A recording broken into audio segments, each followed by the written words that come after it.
Inzoga umwansi w'ikiremwa muntu.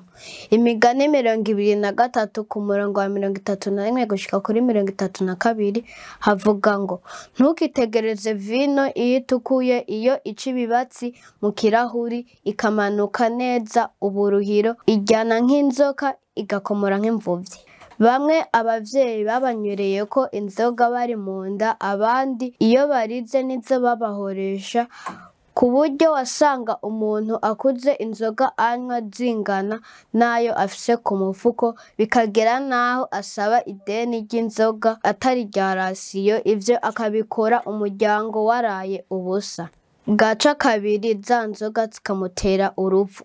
Ibibi vy'inzoga nibi bikurikira: icambere, zigabanya kwitegeka, iyo bibaye birebire zikagabanya ubwenge.